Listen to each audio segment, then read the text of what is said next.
ملک پاکستان مدینہ شریف کا عکس جمیل ہے۔ مدینہ شریف کا یہ عکس جمیل ہے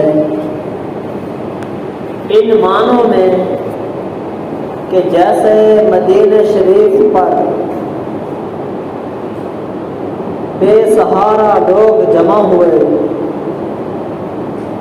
مکہ شریف چھوڑا، اپنی اولاد چھوڑی، اپنا گھر بار چھوڑا، اپنی جائیداد چھوڑی، زمین چھوڑی، مال مویشی لوگوں نے چھوڑے، صحابہ کرام نے چھوڑے، اپنا سارا کچھ مکہ شریف لوٹا کر تنہا اکیلا وجود لے کے وہ مدینہ شریف حاضر ہو گئے۔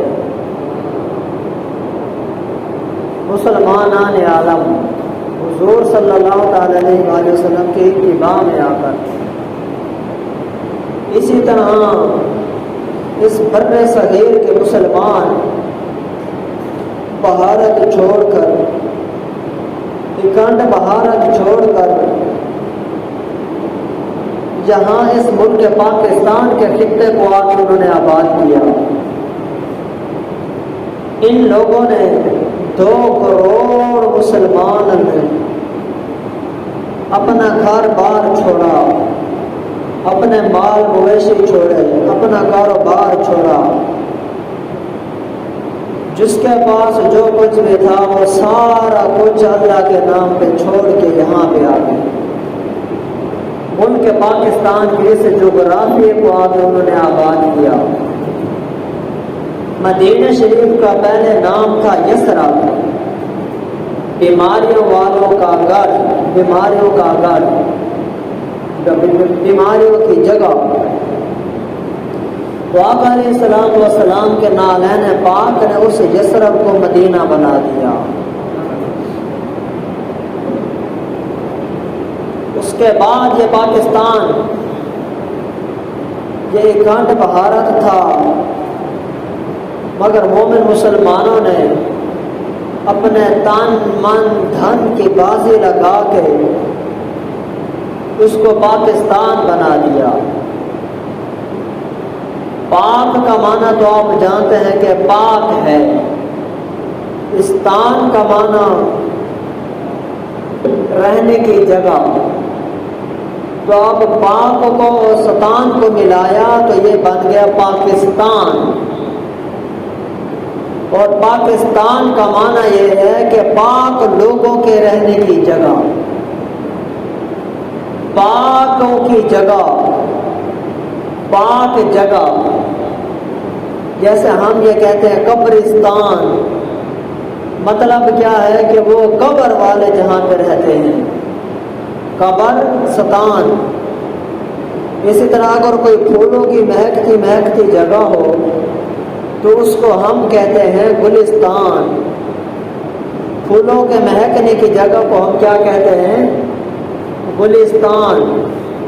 یہ ستان ہم اپنے زبان پہ بالعموم لفظ استعمال کرتے ہیں، تو یہ ستان بھی، پاکستان بھی اسی سے نکلا ہے۔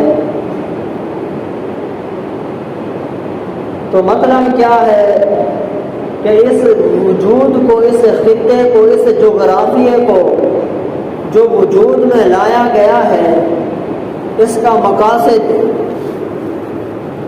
اس کا نظریہ یہ تھا کہ یہاں پر اسلام کے احکامات کو نافذ کیا جائے، اسلام کا پرچار کیا جائے، مومن مسلمان آزادی کے ساتھ رب تعالیٰ کی عبادت کریں، نماز ادا کریں، قرآن پڑھیں، ذکر کریں، خدا کو آزادی کے ساتھ یاد کریں۔ اس سے پہلے ان کو آزادی نہ تھی،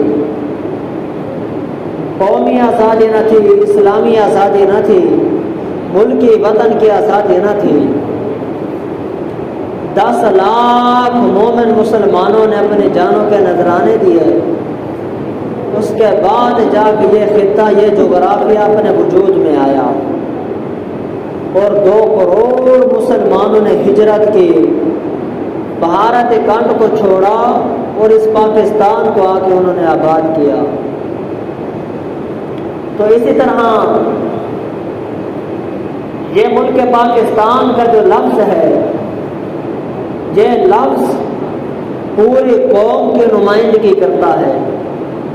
دنیا کے ممالک میں، پوری وسطی ایشیا میں، بر اعظم میں، بر صغیر میں، کسی بھی جگہ پہ جو نام پاکستان کو ملا ہے، اس خطے کو اور اس جغرافیے کو جو نام ملا ہے، پوری دنیا میں ایسا نام کسی خطے کو بھی نہیں ملا، پوری دنیا میں۔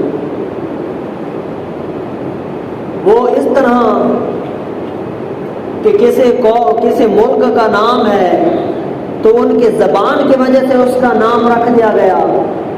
مثال کے طور پہ ترکی ایک ملک کا نام ہے، تو وہاں لوگ رہتے تھے ترک، وہ ترک زبان بولتے تھے، تو اس زبان کی وجہ سے، لوگوں کی وجہ سے اس کا نام رکھ دیا گیا ترک۔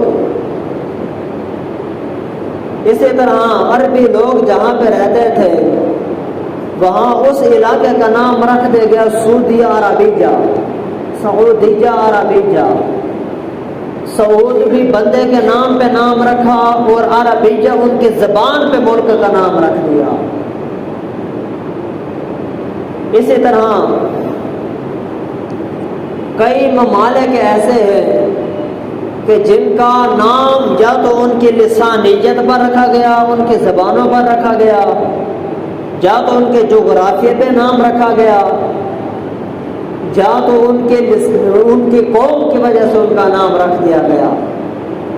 ملیشیا ملک کا نام رکھا تو ملیشین لوگ رہتے تھے، اس وجہ سے اس کا نام رکھ دیا ملیشیا۔ ترکی لوگ تھے، ترک لوگ تھے، تو ان کے ملک کا نام ترک رکھ دیا گیا۔ الغرض جس کا جو نام رکھا تو ان کی لسانیت، جغرافیت اور قومیت اور نسلیت کی بنیاد پر نام رکھا گیا، نسل پر نام رکھ دیا گیا۔ اور اسی طرح یہ جو پاکستان ہے، اس پاکستان کے وجود کے وقت اس کے 4 صوبے تھے۔ پنجاب تھا، اس کو 5 دریاؤں کا پانی دیا جاتا تھا۔ اس خطے کو جہاں پہ 5 دریاؤں کا پانی لگتا تھا تو اس خطے کو نام دے دیا پنج آب، 5 دریاؤں سے سیراب ہونے والا خطہ۔ اسی طرح سندھ کے لوگ تھے، وہ سندھی تھے، سندھی زبان بولتے تھے، تو ان کا اس خطے کا نام رکھ دیا گیا، دے دیا گیا۔ لوگ بلوچی بولتے تھے، بلوچ تھے، تو ان کے جغرافیے کے اعتبار سے اور ان کی قومیت کے اعتبار سے ان کو خطوں کے اعتبار سے خطے بھی تقسیم کر دیے۔ پھر ان خطوں کو تقسیم کرنے کے بعد پھر ایک نام وجود میں دے دیا گیا، وہ تھا پاکستان۔ اور یہ پاکستان نہ پنجاب کے نام پہ رکھا، نہ بلوچستان کے نام پہ رکھا، نہ سندھ کے نام پہ رکھا، نہ ہی خیبر پختونخوا کے نام پہ رکھا، بلکہ ایک اس کا نام رکھا پاکستان۔ تو پاکستان کا مطلب کیا بنا کہ پاک لوگوں کے پاک جگہ، پاک رہنے کی جگہ۔ پھر سوال ہوتا ہے کہ جو اس خطے میں رہتے ہوں گے، جو اس جغرافیے پہ رہتے ہوں گے، وہ تو پاک ہوں گے، کیا جو اس خطے سے باہر رہتے ہوں گے کیا وہ بھی پاک ہیں یا نہیں؟ کیا وہ اس پاکیہ سے نکل گئے؟ ہرگز نہیں۔ مطلب کیا ہے کہ اس خطے کو آزاد ہی اس لیے کیا گیا تھا کہ تاکہ یہ پاک ہو جائے، شرک کی آلودگی سے پاک ہو جائے، کفر کی آلودگی سے پاک ہو جائیں، سکھوں کی غلامی سے پاک ہو جائیں، انگریزوں کی غلامی سے پاک ہو جائیں۔ اس کا نام اسی لیے پاکستان رکھا کہ یہ ہر قسم کی پلیدگی سے پاک ہو جائیں، ہر قسم کی غلامی سے یہ پاک ہو جائیں۔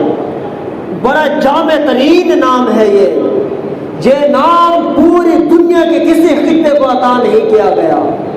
رب تعالیٰ کی اس خطے پر، اس جغرافیے پر خاص عنایات ہے، انتہا درجے کی اس کی مہربانی ہے، فضل ہے، کرم نوازی ہے۔ رب تعالیٰ نے ہمارے اس عالم، اس پاکستان کے خطے کے لوگوں کے ذہنوں کے اندر رب تعالیٰ نے ایسا نام رکھا کہ نہ تو یہ نام کسی کی زبان پہ آتا ہے، ایسا نہیں ہے کہ کسی کی زبان کی وجہ سے، زبانی کی وجہ سے اس کا نام پاکستان رکھ دیا گیا ہو، اور نہ کسی قوم کی وجہ سے اس کا نام رکھ دیا گیا ہو، بلکہ یہ نام اسی لیے رکھا کہ ہر طرح کی پاکی ہو جائے اس کے اندر، اور ہر طرح کی آلودگی سے یہ پاک ہو جائے۔ تو اس لیے اس کو نام دے دیا گیا پاکستان، کہ پاک لوگوں کی جگہ، پاک مقامات۔ پھر جو اس کے علاوہ جو دیگر جگہوں پہ رہتے ہیں وہ بھی بے شک پاک ہیں، مگر اس کا وجود ہی اس لیے تھا کہ اس کو پاک کر دیا جائے۔ اس کا وجود، اس کو حاصل کرنے کا مقصد یہی تھا کہ اس کو ہر طرح کی آلودگی سے پاک کیا جائے۔ اللہ پاک ہم سب کے حال پر رحم و کرم فرمائے، اور اس پاکستان کا شکر ادا کرنے کی توفیق عطا فرمائے، اور ہمارے جو بزرگوں نے اس کے لیے آزادیاں دی، قربانیاں دی، جو کچھ اپنا تن من دھن کی بازی لگائی، ہم سب کو ان ساری چیزوں کو اپنے پیش نظر رکھ کے رب تعالیٰ کو شکر ادا کرنا چاہیے۔ سنت قبل ادا فرما رہے ہیں۔